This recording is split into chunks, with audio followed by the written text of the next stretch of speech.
Welcome to Left, Right, Center, where we are covering Colorado politics first on CBS News Colorado. I'm political reporter Sean Boyd.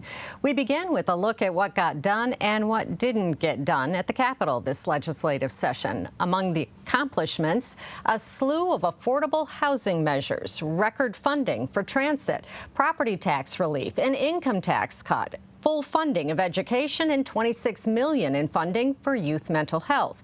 Among the failures, an assault weapons ban, age verification by social media companies, limits to construction defects lawsuits, and change in the statute of limitations for sex assault cases. Joining me, our analysts, Republican Dick Wadhamson, Democrat Mike Dino. So, Mike, I was struck by a comment that Senate President Steve Venberg made at the end of session. He said it's about how the work got done. That's what he's most proud of. And, on the big issues, it was bipartisan. It is such a contrast from last year. So what happened? Well, I think if you look at the two big ones, the property tax and all the affordable housing legislation, they had a go-over on those. In some ways. We had the special session for the property taxes, and that's where they kind of got all their angst out, I believe, last fall. And the same for the housing, where they tried to jam it last year down everybody's throats, and this year they divided up pieces of that big bill. And by and large, there was a lot of bipartisanship. One of the bigger ones, which was Senate Bill 174, that gets local governments to coordinate their planning, had two sponsors, one a Republican, Barb Kirkmeyer, and the other a Democrat, Rachel Zenzinger. And so that epitomized the bipartisan nature of those bills. Boy, when Kirkmeyer and Zenzinger team up, to look out, And she was on budget committee members. She was on the property tax bill, too. Yeah. So, Dick, because Republicans and Democrats came together on the oil and gas bills and bills increasing the caps on pain and suffering and wrongful death lawsuits, they were able to get some really divisive ballot measures away. Those were pulled. So I just wonder what your thoughts are on that. Well, I think it's a tribute to Paul Lundeen, the Senate Minority Leader, and to Rose Puglisi, the House Minority Leader. I thought they worked. I think they're very effective. They're both very articulate and smart, and I think they're definitely the Republican leaders of the legislature. But they're not there just to obstruct. They're there to try to make a positive change in this, and I compliment them. I think they're two of our stars in a party that has a lot of problems right now. They really rise out of those ashes right now. So I give a lot of credit to them. Representative Puglisi said that one of the things that she felt when we talk about changes in terms of the Republican Party is last year they had a lot of freshmen, kind of finding their footing down there and learning their way around. But you remember the last day of session last year, the Republicans walked off the floor. So this was huge change, and she just felt, they sort of got to know everybody. It's all about relationships down there, and that's what really helped. Well, and I would compliment the Democratic leadership. I think they had a little bit different attitude as well. Yeah. So I want to unpack a few of the big bills specifically, starting with the property tax relief package. The measure continues the temporary relief enacted last year until 2025. Then new tax rates kick in. The commercial rate drops to 25% over 3 years, and the residential rate is split. For schools, where about 40% of property taxes are paid, the tax rate increases to 7.15%. For other local governments, it's 6.95%. Homeowners could also deduct 10% up to $70,000 of their home's value from taxation. Finally, the bill caps increases in local property tax revenue at 5.5%. But schools, home rule cities, and any debt by special districts are exempt. So, Dick, is the relief in this bill, this is really the big question, is the relief in this bill enough to keep Coloradans from passing two ballot measures that, make even deeper cuts and the cap is even lower? And it doesn't exempt education. No, they don't. And I'll tell you, Sean, I think there's a truth in labeling problem here. This is not a decrease in property taxes. This is a decrease in the increase of property taxes. And I think voters are going to catch on to this. And that's why I think that the one that's already on the ballot about the 4% cap and the other property tax cut is probably going to be on the ballot. And I think voters are going to figure this out, and they're going to vote for him. I compliment Senator Kirkmeyer, who I'm a huge fan of, along with Representative Frizzell, and what they did. Remember, there are only, what, 32 Republicans in the legislature out of 100? There's very little they could do. They got the best deal they could, but it's not good enough, and it's not good enough for Colorado taxpayers. So, Michael, a lot of work went into this compromise from both sides of the aisle. You know, and these are pretty big players in both parties.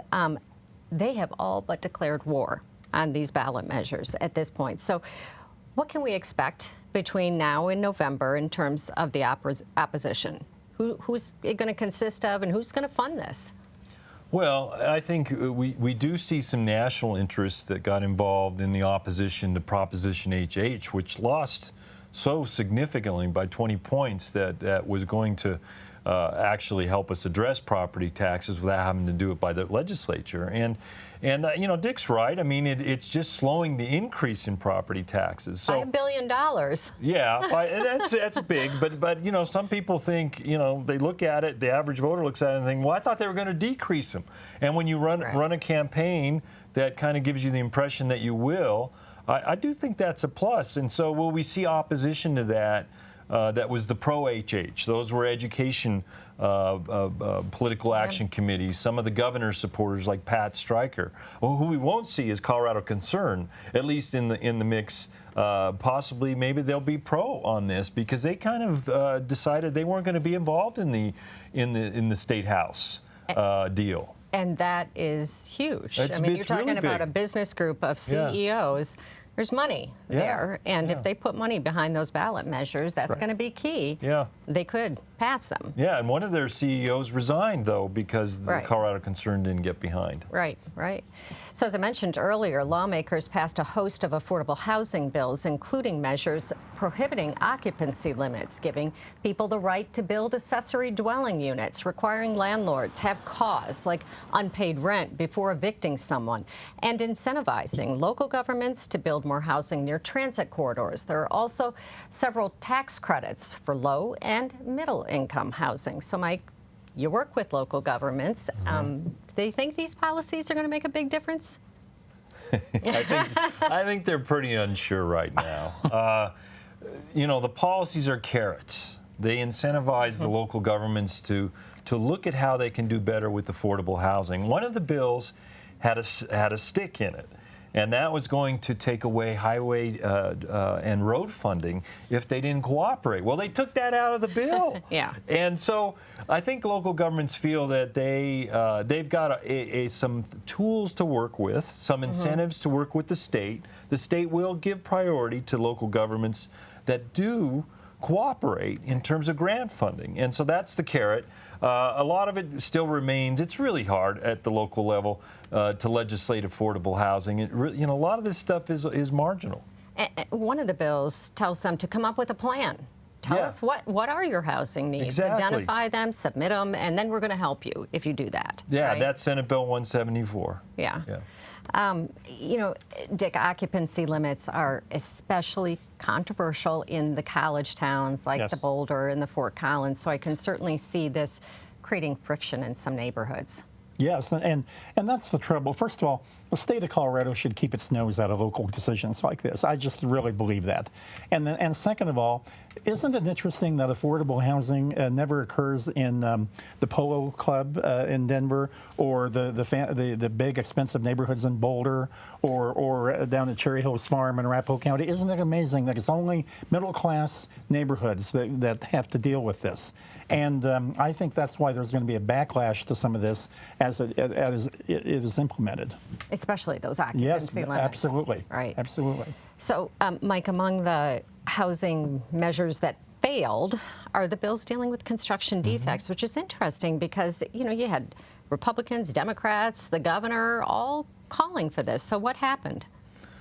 Well, I mean, there's certainly some special interests on the litigious side that like to keep their options open. But I think what's important is that one of the bills that was going to be even challenging to the condo industry was going to be a bill that extended the time frame when homeowners can sue from 6 to 10 years. And that bill that passed the House.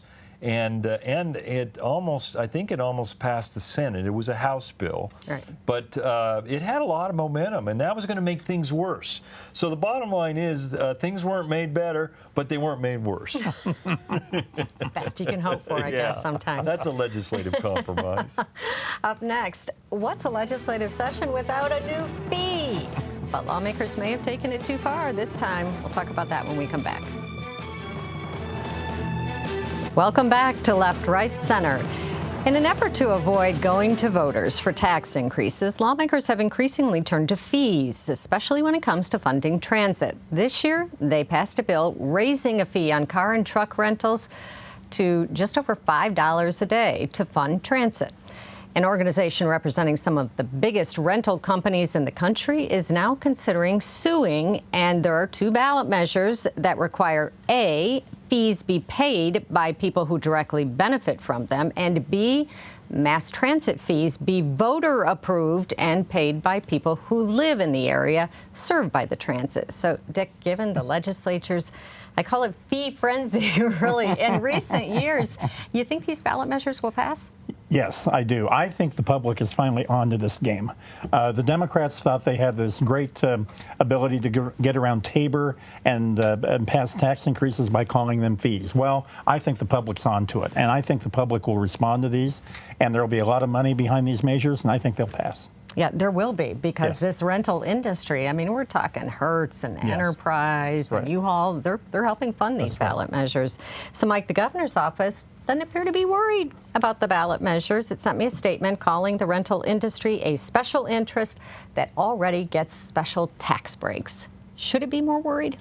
Well, maybe they're worried more about the property tax. I'm sure. They're gonna, you know, all kinds of battles Dick's going talking on. about the public, but the public here who will be paying the rental car fees are folks who aren't voters really in Colorado. I mean, yeah, people here in Colorado do rent cars, but not as many U-Hauls. And U-Hauls, but they don't rent them as much as the out-of-state folks. And so that's what I think the governor's counting on, is the fact that people will feel like, well, somebody else is paying this fee, not me.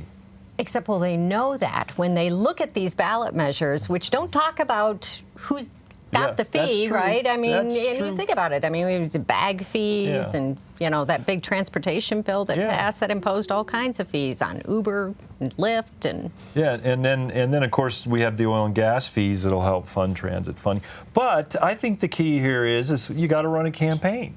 And if they want that $50 million a year that these fees generate, which is a lot for the governor's important project, which is passenger rail, I think they're going to make sure that voters know you're not the one getting stuck for it. Well, and here's what's interesting is one of those fees that deals with the mass transit, you know, that could affect the oil and gas, right? Because this is talking about the fee has to fund. You know, that people in that area that are served, right? Specific, use. Right. So I wonder if the environmentalists will get involved in this. Well, because they want that oil and gas fee to stand. You saw a lot of testimony at the Capitol, and so there's a lot of constituencies that want to see this pass.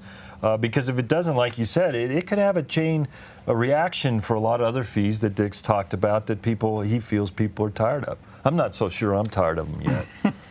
And by the way, I don't think that oil and gas thing is going to hold up. It feels good now, but you cannot tell me that 3 years. The environmental crowd is going to sit there for 3 years. They're going to find a reason to come back because they want to kill the industry. They want to kill the jobs.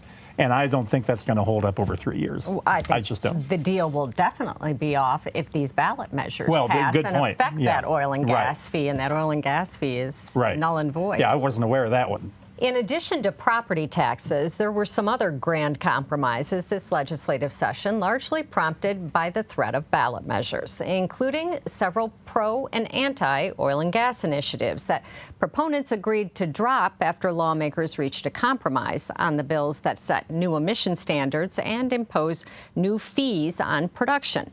Dueling ballot measures regarding personal injury and malpractice lawsuits were also dropped after lawmakers reached a compromise on legislation that raises the caps for pain and suffering, wrongful death, and medical malpractice. So, Dick, we see this pattern play out again and again, where activists use the ballot measures to force legislation, or you see lawmakers use the legislation to kill the ballot measures. You think voters are tiring of this? No, I think they expect it. Yeah. Actually, I mean, this is the process, and I think in Colorado, because we have such a almost easy ability to get on the ballot, and then the legislature has to respond, or I think it's just something that's part of the Colorado process right now. And they're not upset that they don't get to vote on it. No, I don't think so. Well, I mean, what they get to vote anyway for their legislators. Right. So people who represent right. them. That's right. So, Mike, one of the measures the legislature actually referred to the ballot this year would tax gun sales to fund victim services organizations, which are really struggling because they've lost tens of millions of dollars in federal funding. Do you think this is one that will pass? I mean, I know it deals with the gun sales, so that's controversial. But it's funding victim services organizations, which, I think most people support.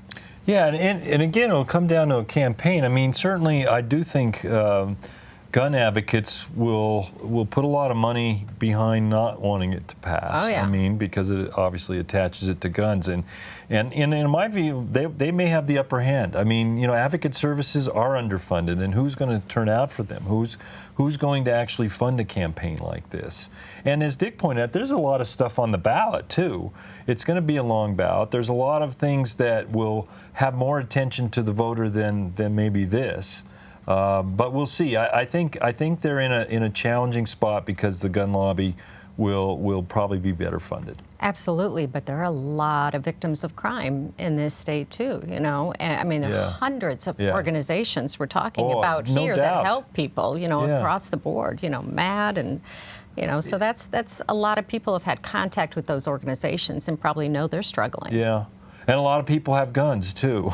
I mean, that's the deal. They've already got the guns. They bought their gun. They're not going to have to pay the sales tax. But they might want to buy more guns, tax. and that's the challenge here. I mean, I think that there's an equal amount of people on both sides that would like to see their side win, and that may be one of the closer ones as we get toward November 5th. Yes. Yeah, I think anytime you put a gun thing on the ballot, emotions go wild on both sides. Oh, yeah. And we'll have an abortion rights one, too, that'll get people fired up. Yeah. So. Goodness. Yeah, so they're going to have their chance to vote, Sean. Yeah, right. November's a long way away. That's right. Yeah, well, not really. I just need to celebrate that the legislative session is done for a little bit, It's great to have that behind us. Thanks for watching Left, Right, Center. We'll see you next week.